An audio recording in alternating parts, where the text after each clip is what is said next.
This is definitely not a reliable option. Woo, that was a big flame. Oh, I don't like that. Straight up to just under 1,000 watts. So that is essentially the con to this system versus that. At about 90 seconds, this thing started to boil. This one has not started to boil yet. Ooh.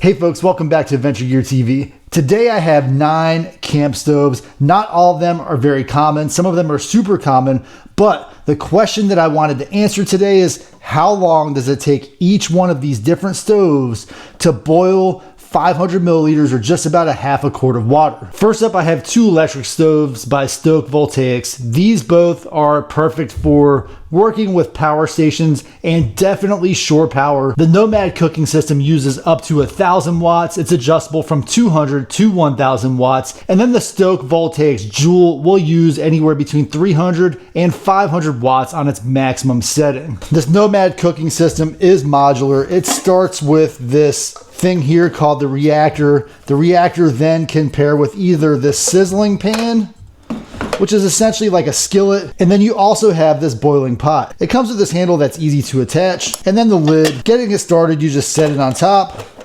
plug it in, and then touch the button once. The Joulle has one button and the slider that says drink, eat, or pop. The drink mode will just boil the water and then it'll stop. The eat mode will bring the water to a boil and then maintain it at a steady simmer. And then this pop mode is for popcorn, which I have essentially never used. One gripe that some folks have with this Joulle is although it does look like your other traditional camp stove, it only has a 470 milliliter safe internal boiling capacity. However, to keep my testing consistent, I will use 500 milliliters when I boil with it. Next up, I have this wood gas stove, which is perfect for anybody who wants a challenge when they're camping. As you can see, it does create quite a bit of soot when it's in use. It is also a little complicated to get it started and keep it running, but once you have it running, this thing will burn pretty well. It just requires a consistent amount of either vegetation, twigs, paper, anything that you can burn in this thing, it will burn. Once it gets to full operating temperature, this thing will ignite essentially anything inside of it and burn along with a secondary afterburn that comes out of these small ports. It is a double wall steel design. The outer wall essentially blocks the flame, and then the inner walls here with these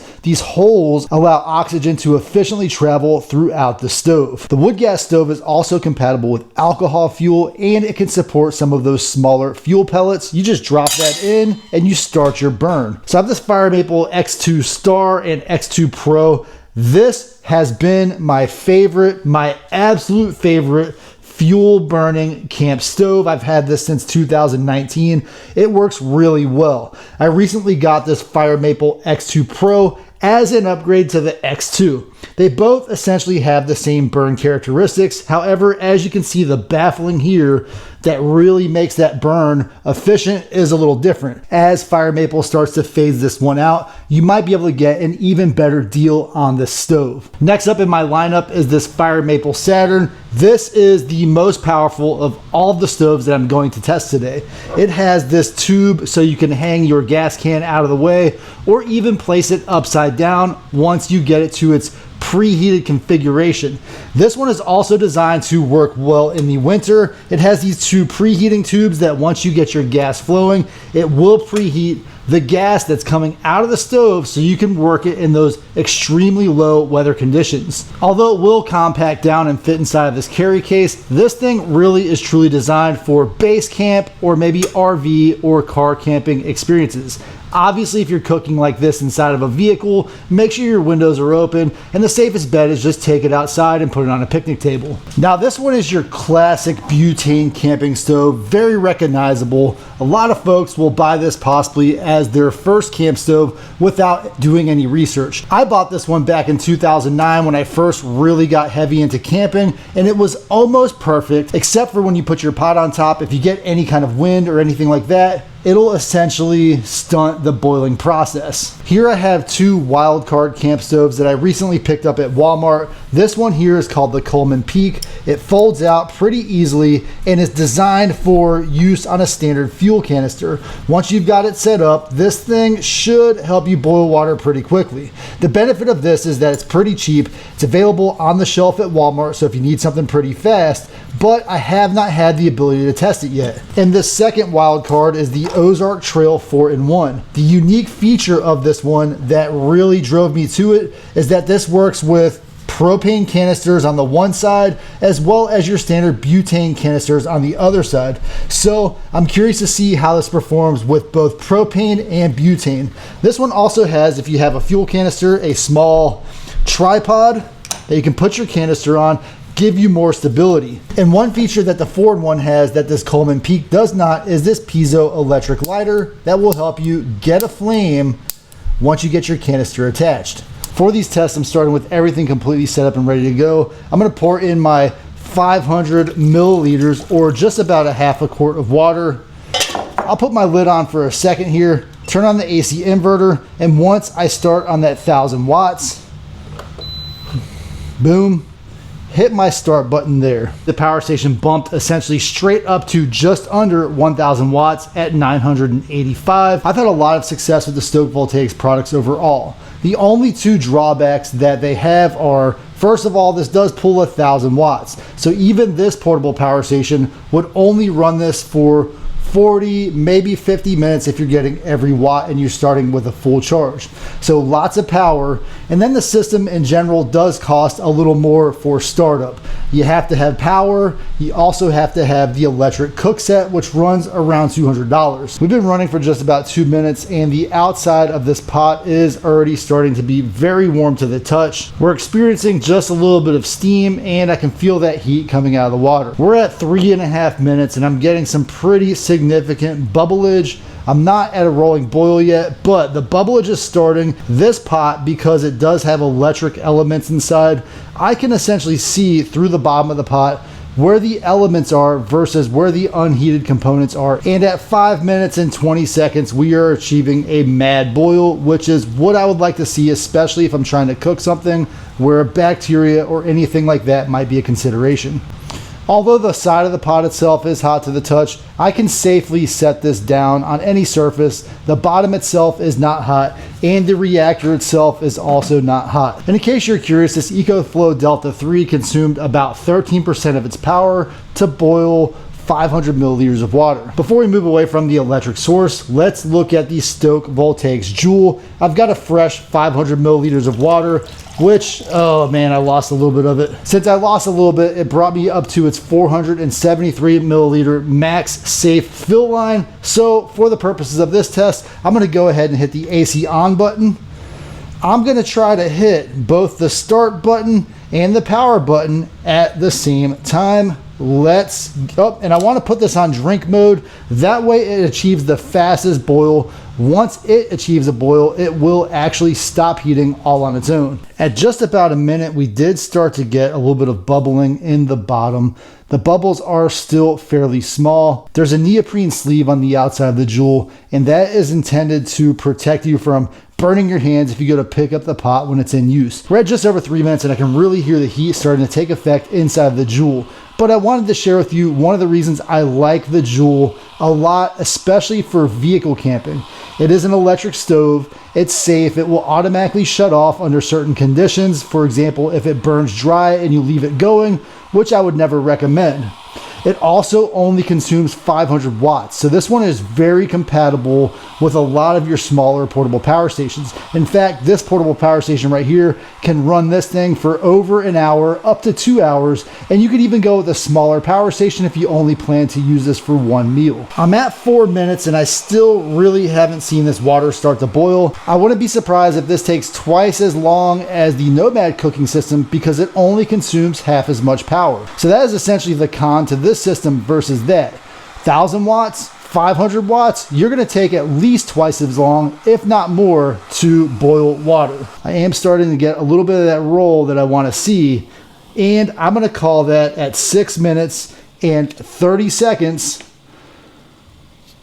a rolling boil. I'm letting it boil just a little longer because I wanted to see if the drink mode will turn itself off automatically like I suspected. But just to get to that boil, I only used about 6% of the power and it just shut itself off. So perfect operation from the Stoke Voltaics Joulle. Now, we did say earlier that the Nomad cook system was pretty easy to carry. Even though this has a neoprene sleeve, it is hot to the touch. I would recommend, if you are going to lift it up from its strap, and it feels pretty decent, but you definitely don't want to be holding it. For all the gas stoves, I have 4 identical gas cans. They are all brand new. I'm going to use one for each of these tests just to see, in case that way I don't have one empty can and skew the results if there's not enough pressure inside the canister. Now, one thing I want to point out is this Fire Maple gas stove does have this pot extender. You can use this to put a more traditional camping pot on top of, and then you have this here. A lot of folks will say, and I do believe and understand this, that due to that gap under the pot right there, you will lose quite a bit of efficiency with this. If I'm going to use the Fire Maple stove, I'm just going to chuck that away and only use it with its most efficient setting, which is this pot that essentially locks into place.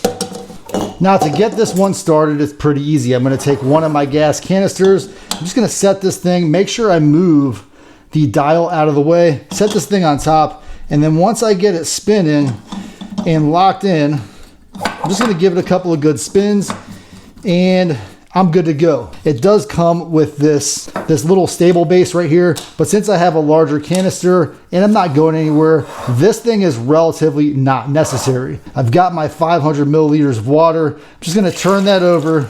This time I did not spill any, which is perfect. So I've got a little starter right here. I've got one of those piezo electric starters. To get this thing going, I'm gonna go ahead and lefty-loosey open that up. I'm gonna hit the start and get it going. Okay, so one disadvantage of this system is it is very loud. I've got it. It's not getting any faster than that. It's gonna boil the water pretty quickly, but it's loud. It is great for backpacking if you want an all-in-one system. In fact, in this case, since they are identical, I can show you with the Fire Maple X2 that I carry even a gas canister in there. So the entire system is essentially the same. Everything fits all in one, and this can last you up to a week while you're out camping, boiling maybe 1 or 2 cups of water a day. So pretty nice system overall. The main differences between this one and that one is the new design does not have this plastic handle anymore, and then the lid no longer is this clear or somewhat transparent plastic, but you have this soft, flexible plastic on top. All right, guys, I failed on that one. At about 90 seconds, this thing started to boil rapidly. So this thing got up to operating temperature so much faster than the electric versions. I'm talking 90 seconds. I'm actually tempted to do it again with the other one. That way I can get a very fair assessment, because 90 seconds was just my guess from when I stopped talking until when I looked at the device. One benefit of this thing's aluminum bottom is I just poured out the water. You can still kind of see the steam coming out of the top, but it's already like comfortable enough that, you know, I'm not gonna hold this, but I can set it down here without worrying about it burning my surface. And to keep it relatively consistent, I'm gonna use the same base as before, get this thing going. And instead of gawking and talking, I'm gonna go ahead and observe the pot so I can get that exact moment that I start to get the rolling boil. We're at 1 minute and 10 seconds and I've got the bubbles coming. I've got a lot of steam coming out of the top of the stove. So interesting, I'm at 1 minute and 40 seconds. This one has not started to boil yet, whereas with this other one, I feel like it started to boil around 90 seconds. All right, at just about 2 minutes, I'm getting that rolling boil from this red Fire Maple X2. Let's turn this thing off so I can hear myself think. So I either had perfect timing with the black one or the red one actually burns a little slower. That could be a factor of this different baffling on the bottom. This baffling does have a lot more openness to it, so I wonder if there is more airflow causing this thing to heat up faster.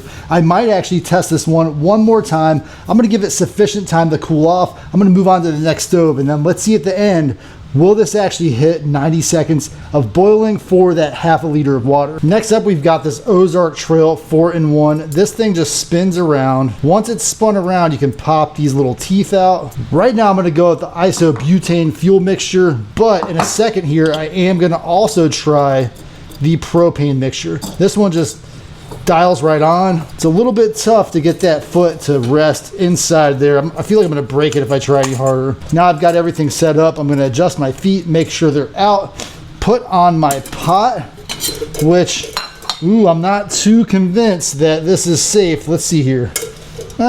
That's sufficiently safe. Obviously, I'm not gonna want to jostle this while I'm using it, but let's go get our water and get this thing started. Now we've got the same rules of the game. I'm gonna pour my 500 milliliters of water in there, barely losing a drop. This thing, I'm gonna turn it on. Ooh, the gas. Ooh. Now this one is so powerful, it's scary. I don't want to jostle my workbench here because I don't want that thing falling over at all. The flames are actually coming. You can't really see it in the video. Let me see if I can get it in there. You can see these flames essentially popping right out of the edges of this device. We're at just about a minute now, so let's let it finish its process. We're at 90 seconds and we're just starting to see a little bit of the bubbles form on the bottom of the pot. 2 minutes and 10 seconds and we're getting our rolling boil. So 2 minutes and 10 seconds on this one. I do want to point something out though. This is actually hot. I'm going to put the lid on just so the steam's not burning on my hands when I pull this thing off. But now I didn't burn my hands, but I feel like because the flame is so close to the gas element, be careful because if you do have your hand out a little bit, if you have your hand a little too high while you're using this thing, then you might burn some of that hair off because my hand is essentially about the same height as the valve right there. I'm gonna go ahead and put this propane adapter on this stove. Once I get that sealed up, we're gonna do the same test with the propane fuel. Same rules of the game again. We're gonna start with a completely new, brand new fuel canister. I'm gonna go ahead and get this thing dialed in, set up. Now that I have all this stuff set up, I'm gonna move this lid out of the way. That lid was actually a little bit annoying previously. Pour in my water and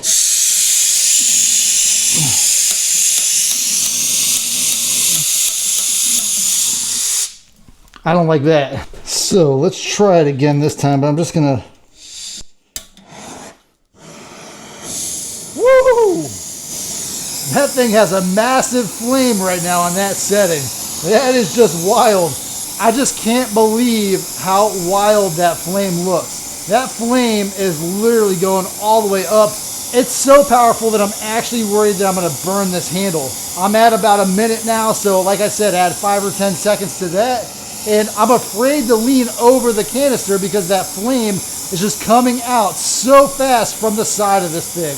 I am only going with this ridiculously high flame because this is a speed test. However, if I was actually going to be using this at a campsite, I would dial that down, keep those flames perfectly in line with this pot.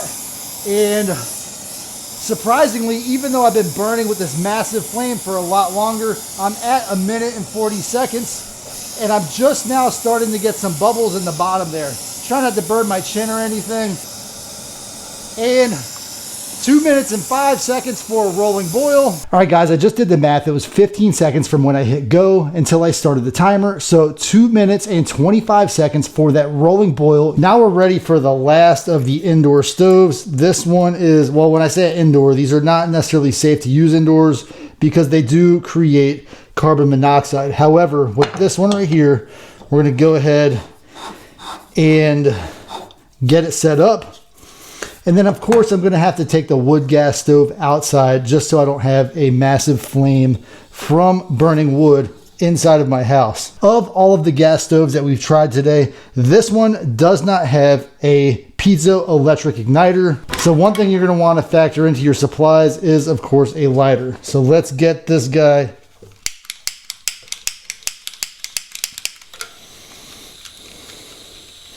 Let's get it turned up. Dialed up to max. We're at just about 90 seconds and I don't honestly see any boilage coming out of this thing at all. So far, this feels like, of all the gas stoves, possibly the least efficient of all of them. Wow, guys, I can't believe it. Almost 3 minutes and we still are not boiling. I'm just now starting to get the bubbles that I would expect to see from this thing, really maybe about a minute to 2 minutes ago. All right, 3 minutes and 15 seconds, I finally got my rolling boil. At 3 minutes and 15 seconds, I did get my rolling boil, but even after almost 3 minutes and 40 seconds when I stopped this thing, it never really got to the level of some of those other stoves that I tried. This is one of the cheapest options. This was from the shelves at Walmart. I don't remember the exact price, but I think this is a case of you get what you pay for. Just when I thought I was done with my indoor stoves, I realized that I still have this butane single burner, as well as this massive Fire Maple Saturn. So I really want to see, will this Fire Maple Saturn burn faster than the other Fire Maples because it is a more powerful stove? Or is its advantage that it can simply hold larger pots? Same rules of the game. We're going to go ahead and get our canister installed. Now with this canister specifically the way it is, I don't want to flip it upside down until it is preheated. So I'm going to make sure that I have it in the correct orientation, because if I have done this in the past where I flip it upside down while I'm installing it and it leaks a little bit. But I've got the gas on, hot for water, put in my 500 milliliters, thing started. Woo! Woo, that was a big flame. Oh, and again, I'm going to have the ridiculously high output just for the sake of this YouTube video. I think I've got to be quick because I'm at 40 seconds and I can feel that heat almost 2 feet away. I'm actually going to move the canister, which the canister is cold because it is letting out some of its fuel. But when I started that thing, it had a pretty big blast. I think I burnt just a little bit of my finger hair just from igniting it. So if you are using that, start it at a really low setting and then dial it up once you get it ignited. I'm actually at 100 seconds and this thing is already starting to get a little bit of a simmer inside. I feel like this thing is gonna boil pretty quick. Wow, I can't even believe. I wonder if I can get a better shot of that. You can just barely see, and we're at a rolling boil at 1 minute and 54 seconds, just like that. So I will have to compare the cook times on all the stoves later, but that thing just felt super powerful, felt very fast. Let's get started with this test, and then we can get outside and get that wood gas stove going. I've got everything set up for this last test. One thing I want to point out is this is one, and with any of these stoves, you want to make sure you remove your fuel canister when it's not in use, particularly this one, because the fuel canister looks like it sits in here very nicely. So when you have it in there, you might think, hey, this is a great idea. I can just leave it in there and transport it around. But I have noticed with some angles, if this is stored with that canister inside of it, then it will actually leak a little bit of fuel. We don't want it to do that. I've got it locked in. I inserted it. It goes in pretty easy. And then you just hit that button right there to lock it. I have my fresh, cool pot, 500 milliliters of water, as with all of the tests. And then to get this started, I'm just gonna try to spin this once and hit that start at the same time. You really can't see the flame from this angle. You can just barely make it out here. I am at about 30 seconds, and overall, this stove has been one of my classics, but my biggest gripe with it is it does take a little bit longer, a little bit extra time to boil some water, especially if there's any kind of wind involved. But another thing to consider is the overall cost of this system. I want to say I paid probably 20 bucks for this 6 years ago. They may be 30 or 40 now, but the butane fuel is also super cheap. One of these canisters will last me about 5 or 6 cooks.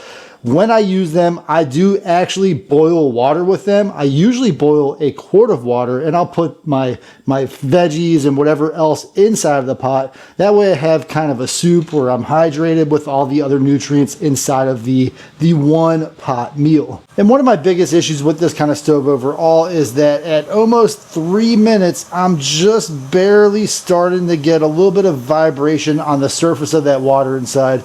It's nowhere close to boiling. 3 minutes and 30 seconds and I have a rolling boil. I'm gonna call it there. So 3 minutes and 30 seconds, not too bad. This is also one of the easiest ones to regulate, turn on and turn off. I've got it off now. The sides of the stove, this side is a little warm. They're not hot, but this thing's gotta sit for about 20 minutes, then I can put it away.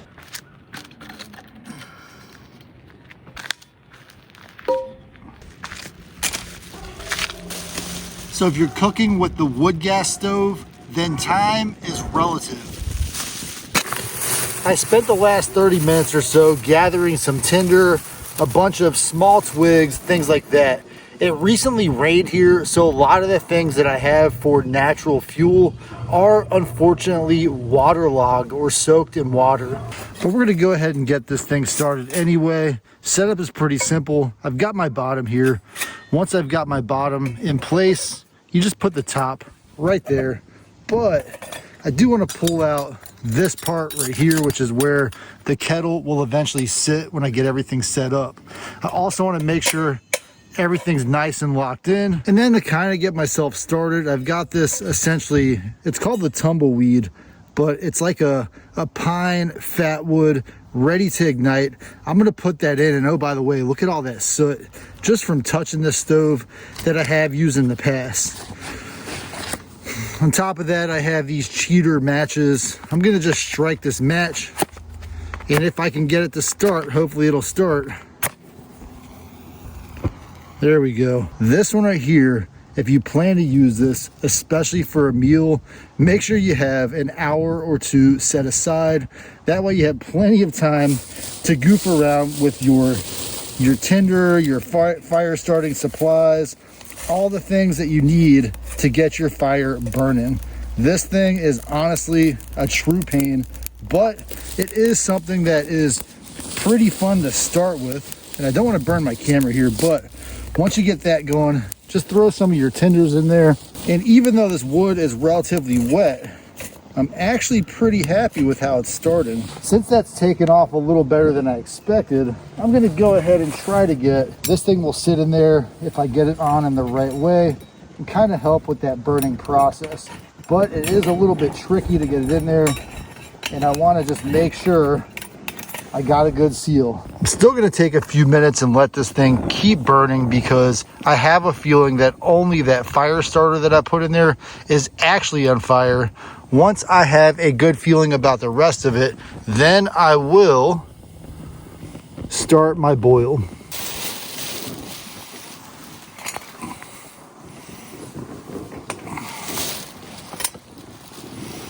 So the name of the game here is truly patience, because I want to get as many of the smaller twigs in here as I can.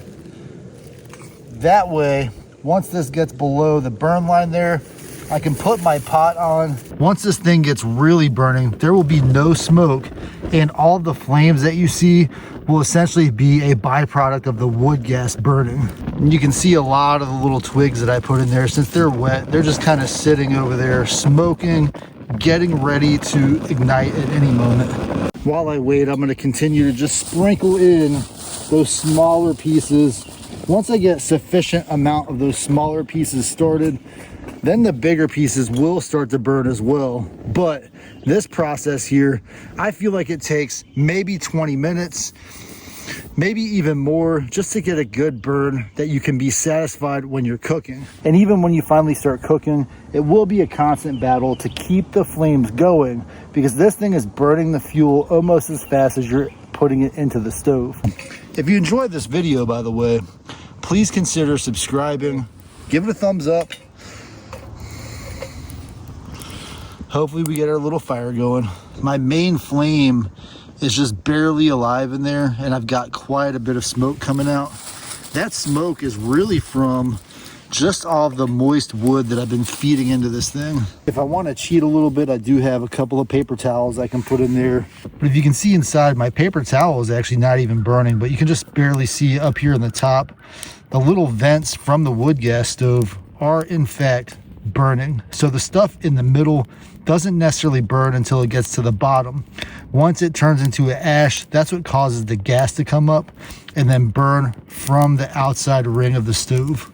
So I do actually have a true flame going on inside of the stove now, but in all honesty, even with that true flame, it's not as fast as those gas flames. You probably would have been better off if you're going to use something like this, just heading into town, heading to a gas station and getting a meal or a hot cup of coffee. This thing really is kind of like just something to pass the time. Maybe have a small fire that you can sit around and deal with for a while. But for cooking food, this is definitely not a reliable option. Now, I have used in the past some pellets from those wood pellets that you can buy at like Tractor Supply Company, stuff like that. Those actually burn really well, but it is another one of those things that you just have to continuously be putting 3 to 5 of those pellets in every few seconds, and they kind of burn and evaporate almost as fast as you put them in.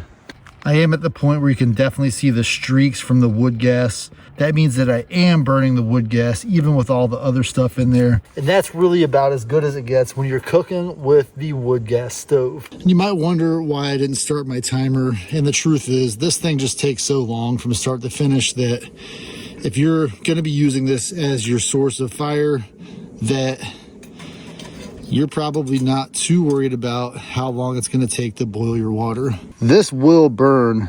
The ashes fall out of the bottom of the stove, so it will burn any surface you put it on. So most people, when they use this, they do put it on the ground directly, but I wanted it a little bit elevated so I'm not sitting on my knees or on the ground. Something else to consider, and I'm glad I saved this stove for last, is you can just see all the marks from the soot right here where the flame is blowing up. The soot is just lining the outside of that pot. So later when I go and I'm done, I'll have all this black soot everywhere that I've got to take care of. We're in the middle of spring, but it's been raining. Today was cold. So that weather and all of that does impact the way this thing goes. But I'm not sure if I'm ever going to get this thing to boil. So I'm going to go ahead and close out this video. If you guys enjoyed it, give it a thumbs up, subscribe, all that great stuff. I've been out here for over an hour just trying to get a half a liter or, a half a quart of water to boil on this machine. And it's been steaming, but it has not produced any bubbles. Even that little bit of breeze has knocked off the bubbles that I was just about to start forming. So anyway, guys, I'll catch you in the next adventure.